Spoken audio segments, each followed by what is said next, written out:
Okay, so I'm somewhere around take 15 by now. This game had so many underlying stories in it. It was just so hard to put into words, or at least into an order that didn't come across as just gibberish, really. So St. Louis wins this game 5-0 over the San Jose Sharks. They take a 3-2 series lead. San Jose has been down twice, or has been up twice in this series, and has failed to sort of take advantage. And here we are. I don't see the Sharks coming back from this one. They're just too riddled with injuries. Players who have need to step up just haven't been doing that to some extent all playoff long. Where do we start? With Erik Karlsson, for instance. In Game 4, the last game, in the third period, he played very few minutes. He was laboring. He's got that groin injury that just won't go away, and it just keeps on getting worse, really. And even if this was the regular season, even if he sat out, those kind of injuries are so weird, so hard to put your finger on. You don't know how long they might take, and he shouldn't be playing. I don't even think he should have played this game. I think if I'm the Sharks coach, DeBoer, I would have sat him for the game. It's not an elimination game. Just sit him. Give him at least an extra, day and a half, whatever, to rest. And hopefully that'll do something for you, because he wasn't ready. And this was especially worse because it was an earlier game. It started at 3 o'clock Eastern, noon Pacific. I don't think he even played the third period at all. And he only played maybe 3 minutes or so in the second. Their sixth defenseman, Joaquin Ryan, ended up playing a lot more. And they only dressed 6 defensemen. So Karlsson's laboring, he's got these issues, and you only dress 6 guys? Evander Kane, let's move on to him. He's got, 2 goals all playoff series, 1 assist and 7 shots going into this game. I don't know what's going on with him. I mean, he did hit some posts. He did come close, especially in the first period. In the third, he took some bad penalties, and he got himself thrown out of the game. You should have seen the Sharks bench. There was no Pavelski at one point because he got hit in the second period by Pietrangelo, and that was maybe kind of questionable. I have to see that again. But I originally thought he got hit to the head, and I think it might be a lower body injury. Was it Donskoy got hit with the puck by friendly fire in the face? So he left, and that was, I don't know, halfway through the third, I believe. So he left the game. Karlsson, Pavelski, Donskoy, Haley got himself thrown out in the last little bit too, because he was trying to pick a fight with Pietrangelo, again because of that Pavelski hit. For the Blues, this was... after this game, this was the first win any team has won back-to-back. St. Louis doing that. Vince Dunn, of course, still isn't playing after taking a puck to the face, which might have broken his orbital bone, has broken his jaw, who knows. But Gunnarsson's playing in his place. I didn't mention for the Sharks that Sorensen was out, obviously, and Haley was in. Back to the Blues. Blake took a hard puck off the ankle or the skate in Game 4, but he came back in this game. Wasn't as notable, though. So that's something to keep an eye on for later. Shen needs to do something. I mean, he did hit 2-3. He got some really good chances in this game. And he ended up getting a point out of it, but not a goal. So if he can get going, it'll be imperative. Because it looks like it's going to be Blues-Boston. And if they have any chance against the Bruins, they're going to need some more depth scoring, especially from someone like Shen, who's supposed to be one of their top 6, right? Tarasenko... I know a lot of people saying he hasn't been doing much, but he's been putting in a point a game this series so far. It's just that I think people have so much more expectations for him out of the playoffs in general. He's got 1 goal, 3 assists, 12 shots versus San Jose going into this game, and he ended up having a 3-point night. So hopefully that's some good news for St. Louis, again, especially if they move on to the finals. I believe I've hit on everything. San Jose was 7-3 going at home. And of course now they're 7-4. I think the statistics were high for teams winning Game 5. It was like 70% of the teams that won Game 5 ended up winning the series, and blah, blah, blah, blah. Let's get to the scoring. So first period, it's Sundqvist here. He gets the goal. Again, this fourth line. This just really reflects how deep, St. Louis is. they're nowhere near as top heavy as Boston, for instance. They don't have that kind of a number one line. But, I mean, their fourth line might be the best in hockey right now. Maybe even better than Boston's. Sundqvist, Barbashev, and Steen, not only do they come out, all guns a-blaring, but they're scoring goals. They're getting points. I'll get to that, too. I have some statistics on that. But when it came to the start of this game, it was actually the Sharks who were on top of things in the first 7 minutes, even though they got scored on. They looked like they were going to take this one. So, contradicting the way St. Louis has come out every single game, almost in this entire playoffs, hitting everything in sight, it didn't happen this time. San Jose was a bit more cognizant of that, of course. I'm sure DeBoer said, okay, we cannot go down again by a goal to start this game. Of course, that happened anyway.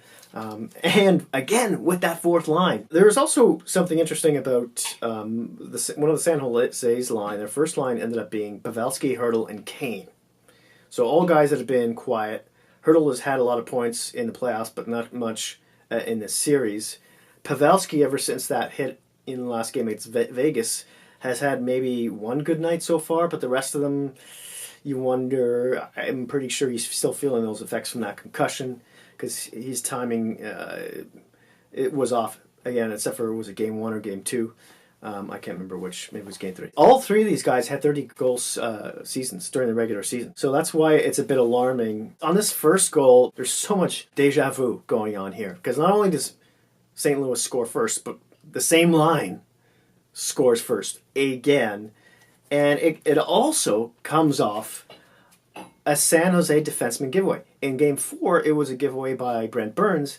In this game, it was a giveaway by Erik Karlsson, which directly led to the goal. And then he gives away the puck, and then he screens his own goaltender. So that fourth line from St. Louis, so it's getting back to the point thing there. In 5 games in this series, they've had 3 goals and 6 points in 30 hits. That's what you need if you're going to go all the way in the playoffs. With 7 minutes left in the first, too, the San Jose fans just kind of went really dead quiet. San Jose was having, their defensemen especially, were having so much problems with dump-ins. St. Louis already being very good at the whole cycle game, the dump and chase, and they just really had some major issues, especially when you're basically you've got 5.5 defensemen, because Karlsson is playing the way he is. His skating is impaired. He can't pivot well. Even by the end of or halfway through the first period, you see Karlsson on the bench he was hurting. He couldn't hide it. And during the first intermission, I saw this on Sportsnet, and the panel also discussed how, Karlsson's playing 50 to 60% right now. Joaquin Ryan's getting more ice time. Shen having some prime opportunities. He just didn't have the finish. And how bad the San Jose power play is. They can't even get past the blue line. St. Louis is just standing above the blue line. And it's like, just dump and chase it, man. What have you got to lose here? Because the way you're doing it right now is Chinese torture. Nothing's happening. Second period. Schwartz gets on the board. If you thought for a second that San Jose might carry a little bit of momentum, no, they just weren't able. Every time they seemed to have something going right, they couldn't carry it forward. And so in the second period, St. Louis goes up 2-0. Schwartz is 10th of the playoffs. I think he's catching up to Brett Hull there, and he'll be even closer before the end of the game. He gets a hat trick, by the way, spoiler alert. This is probably the only one that was a bad goal. Jones gave this away to Schwartz. He basically, instead of covering the puck up, which he could have done, he redirected it right into Schwartz, who was like 3 feet away to his left, and he just potted it in an empty net. If the arena wasn't already dead quiet, it certainly was after that. San Jose is just, the turnovers, it's an ongoing story, and it's nothing's improving. Their best defensemen are turnover machines. Never mind the rest of the group. And when you're afraid of getting hit and you're not skating the way you can, or you're injury plagued, I guess that just happens. Then St. Louis goes up 3-0. Tarasenko, there you have it. We were talking about him earlier. He gets his 7th of the playoffs on a penalty shot. The second intermission, we go back to the panel. They're talking about Dylan just laid out Pietrangelo on his own blue line. Huge hit while it was 4-on-4. And he came away from that a little woozy. And I think 4-on-4, like the last game, was the only time San Jose looked really good. They dominate 4-on-4, and then they just completely switch back to a different kind of team, 5-on-5. Peryanko, he's having a great game again, both defensively and offensively. He's St. Louis' best defenseman at this point. He's got a great pass. He's got a thunderous shot. He's deceptive. He's able to take players out without taking penalties most of the time. He's just terrific. I really wish Toronto traded William Nylander for him. Yeah, I'm a Toronto fan, if you haven't guessed. Now, the penalty shot in the second period, the third goal, was to Jones's right glove side. Everyone knows Martin Jones is really weak. He lets in the most goals, high glove side. Binnington is a somewhat weak on that side. Might be his weakest side, but nowhere near as bad as Jones. When I was doing my round 3 NHL bracket, and even before then, even in round 2, I was saying, you know what, if San Jose can get some good goaltending, they've got some scoring depth going on, defensive depth, everything was going beautifully, and Jones started playing well. And so my third bracket video that I did, I picked San Jose over St. Louis. But Jones has... It's not that he's been bad, it's more about the defensemen around him, but his glove side is just so poor. Mind you, this game could have been 7-0 if it wasn't for him too. So, yeah. During the second intermission, the panels also suggested not to play Carlson in the third, because he only played about 3 minutes and 3 seconds in the second period. He looked really hurt. Just sit him, and keep him for the next game. Of course, they also mentioned how St. Louis, all playoff long, really, not just in this series, have been turning all 4 lines. Their heavy forecheck just hasn't wavered. And they haven't had any really serious injuries besides Dunn. Everyone is relatively healthy. In the playoffs, no one is relatively healthy. But, yeah. Third period. Schwartz gets his second goal of the night, 11th of the playoffs, on the power play, assisted by Perron and Tarasenko. This is Tarasenko's second point of the evening. 4-0. This was a scramble in front of the net, and Schwartz batted it in. After this goal, I was like, you know what, you just sit Jones. Just sit him. Why don't you rest him for the next game as well? Shortly after that, Donskoy gets a puck to the face from friendly fire. Remember I mentioned how he got pulled from the game earlier? Oh, well, yeah, that was what happened there. Hopefully it's just a few teeth and he didn't break a jaw or anything. So they keep on panning back to the San Jose bench, and it almost looks half full. It's pretty sad. By this point, they're missing Pavelski, they're missing Carlson, they're missing Donskoy. Pavelski, of course, got hit a little bit earlier by Pietrangelo, which at first might have looked like it might have been a elbow to the head. But after the hit, Pavelski seemed to favor, one of his legs. So it might be a lower body injury. I guess we'll see what happens there. But he's still not 100% healthy from that concussion for sure. Haley, late in the third, he then picks a fight with Pietrangelo. Of course, he's the only one who goes to the box, and he gets chucked for the game. That's 4 players now missing from the bench. Then Schwartz makes it 5-0. That's his hat trick right there. He gets his 12th of the playoffs, assisted by Tarasenko, who has 3 points now in the game. And Shen, yay, Shen got a point in this game too. Then, of course, a little later in this game, Evander Kane gets a double minor. I think one's for slashing. I think the other one might have been for roughing. He gets tossed for the game. So where we at? 5 San Jose players now, not on the bench. And it's just complete chaos. And on that 5th goal, Schwartz was left completely alone in front of the net. The Sharks goalie had no chance. One thing I caught myself thinking after it went 5-0 and then St. Louis went on the power play because of, Haley, Evander Kane, take your pick. If I'm Craig Berube, the coach of the St. Louis Blues, I'm telling my players while they're on the power play in the last few minutes of the game, don't score. Don't embarrass the other team. Don't give them any fuel for motivation to come back in the next one. And San Jose are comeback kings. I know they're not coming back in this game by sense of the imagination, but for game 6. San Jose's known for that, even during the regular season. They'll be down 3 goals in a game, and they'll magically come back. They've done it numerous times, and 2 good teams. So it's not unfathomable that even with the injuries that they have, maybe they can give the Blues a hard time for Game 6. But seeing as how long Boston has sit out, you would think St. Louis might want at least a little bit of extra rest before they go into the finals, just to, heal up those bumps and bruises. Maybe Vince Dunn comes back. I still don't think he will.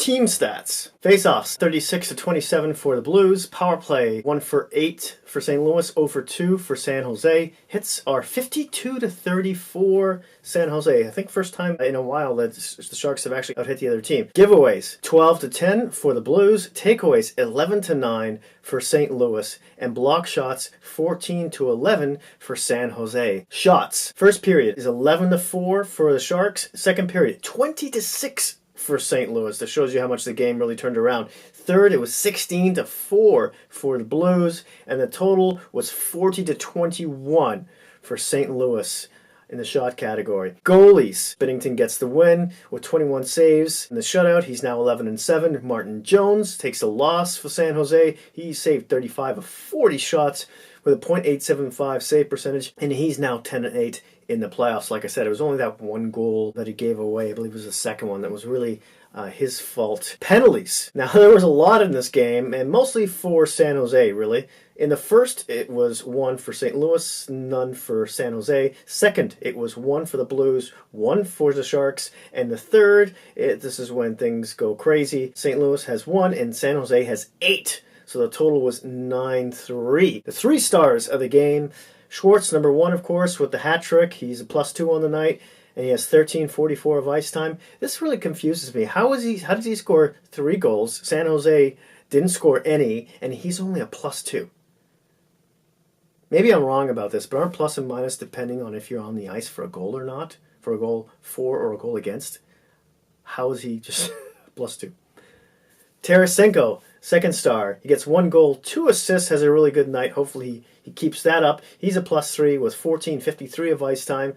You see, for Schwartz and Tarasenko, not crazy for high producers on the Blues. They're not getting that much ice time. You know, it's under 15. It tells you how much they're really balancing that out all the way through to the fourth line. Binnington, of course, is a third star with the shutout. Doesn't get the first one in this, even though he has a shutout, because I guess he only faced 21 shots. So there you go. There you have it. Finally, I got this video done without falling over my own words, face, person. See, I don't know what's happening. Thank you so much for watching. As always, I would love to hear your thoughts and opinions on this video, what happened in this game. Hit like if you like this video. Smash that subscribe button if you haven't already. And hey, if you happen to have any Hockey Geek friends, please don't feel shy about sharing. Thanks again, and I'll see you soon.